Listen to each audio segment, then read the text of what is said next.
Dungeons and Dragons!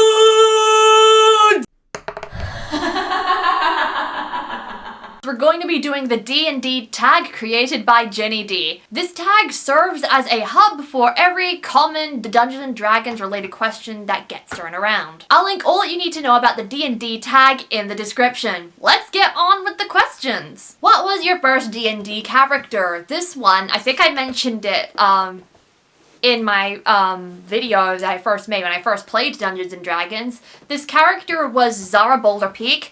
She was a wild magic sorcerer, half-elven. When I first played her, I only ended up being able to play her for one session at level 1. Did not get to level her up at all, but since then I managed to level her up a few levels and play her in a different game, which is definitely where I really started to like change her personality and work out what I wanted. She ended up being a anxious and very emotional sorcerer who lived out in the wilds, and so she didn't know too much about society, but she was very chipper, very cheerful, and had the most volatile magic in the world. Which D&D class is your least favorite to play or you don't want to play?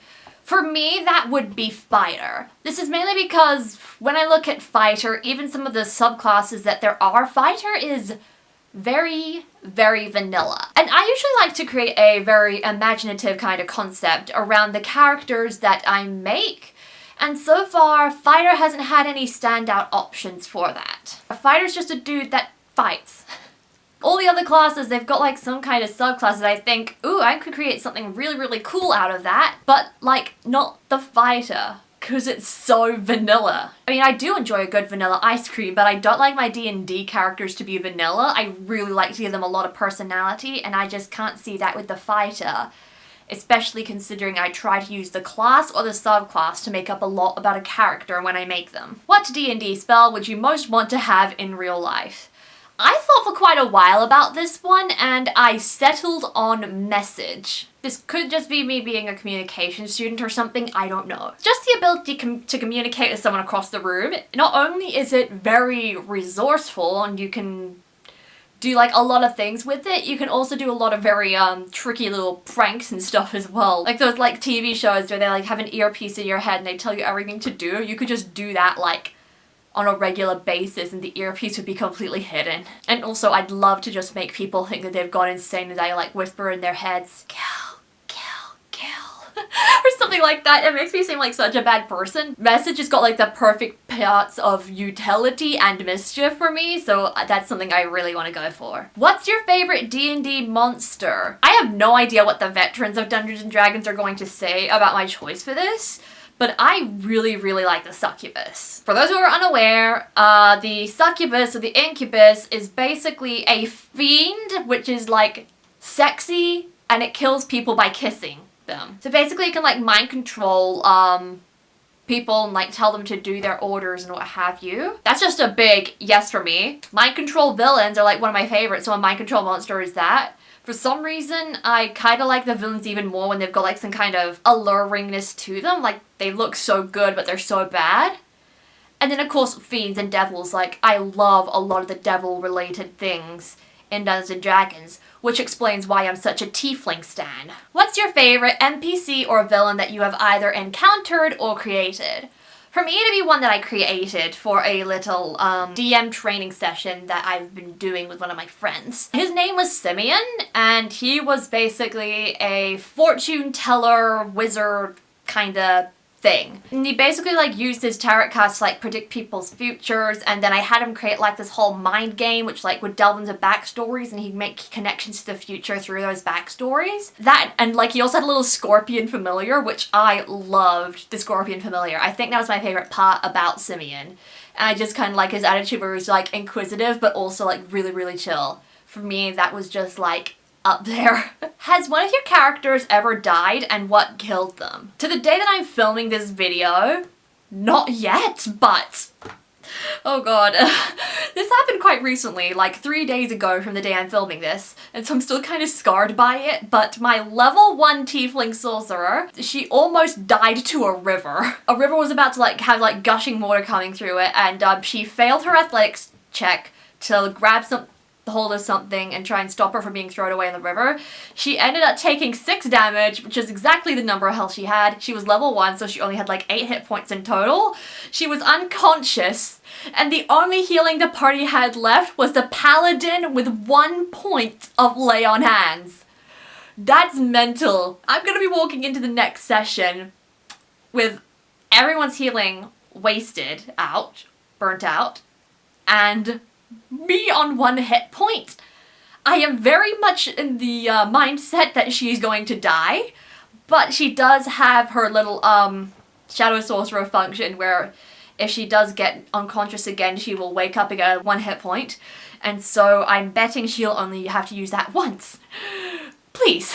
What is your best natural 20 story? This hasn't been one that has happened to me just yet. I haven't made any clutch natural 20s like that. It's usually been at kind of inconvenient times, such as herding chickens when I've gone on a natural 20. But there was this other player in my game who literally had like a charisma of 0, and there was this one half-dragon thing that was like threatening to kill the town. This guy like pulled a nat 20 on a persuasion check, the most clutch nat 20 ever, and then everyone just left. Ever since then, at the start of every session, this guy has to roll a persuasion check just to see if he's gonna get a nat 20 again.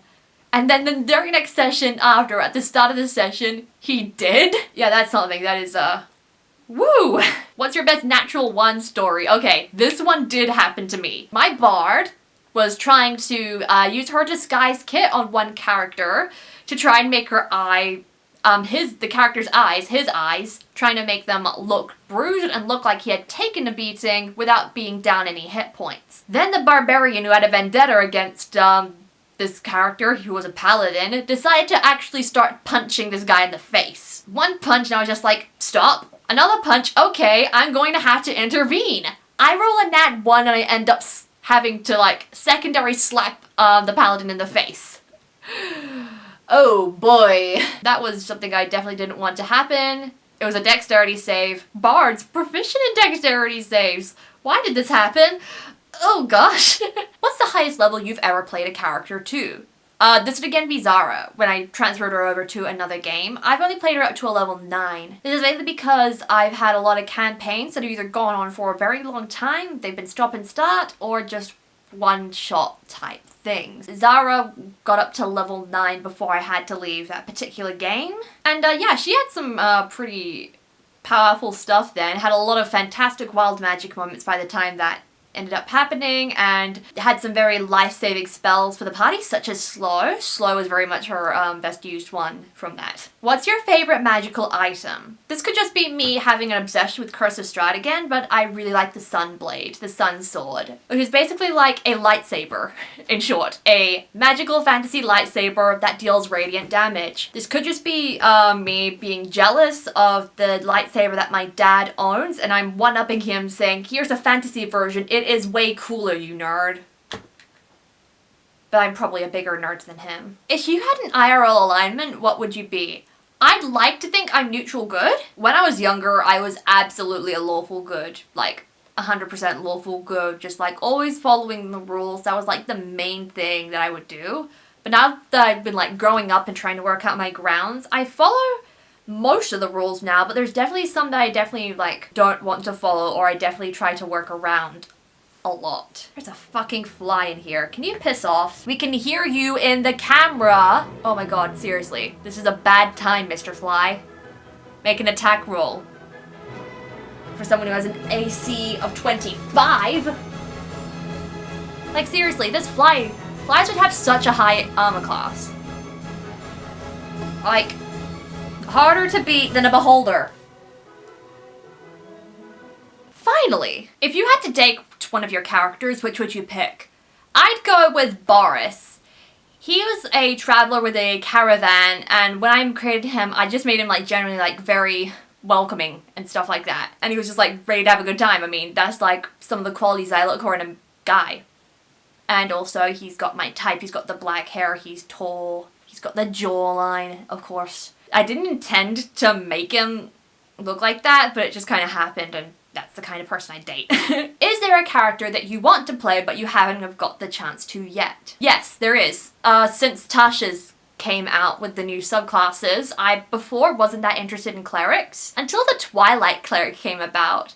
Personally, I'm just like a massive fan of like the nighttime aesthetic and stuff like that. So when the Twilight cleric came about, I'm just like, yes. And so what happened is that I ended up making it as a Tfling Twin with another player, and we're going to be finding a game later this year to play in as a Twilight Tfling Twins, which is going to be really, really fun. I can't wait to like interact and just be like super chill, like, hey, you know, Salune, she's just like really cool, you know?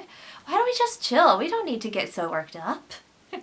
Are you a dice goblin or a dice minimalist? Goblin! I mean, definitely not as big a goblin as others considering I haven't been at it that much, but the number of dice that I have now, it is definitely more than you need.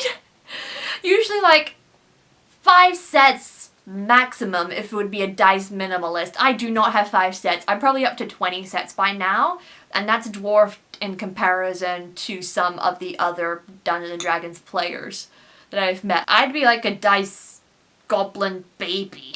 And the last question, what rule or mechanic have you never been able to wrap your head around? Concentration.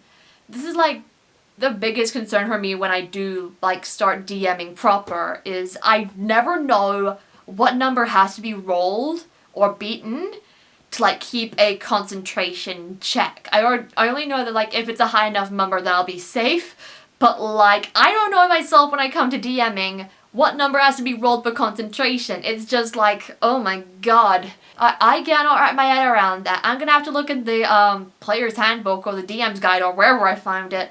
I need to like read through that like 20 times a week to be able to memorize what concentration does. And there we go, that is the end of the D&D tag.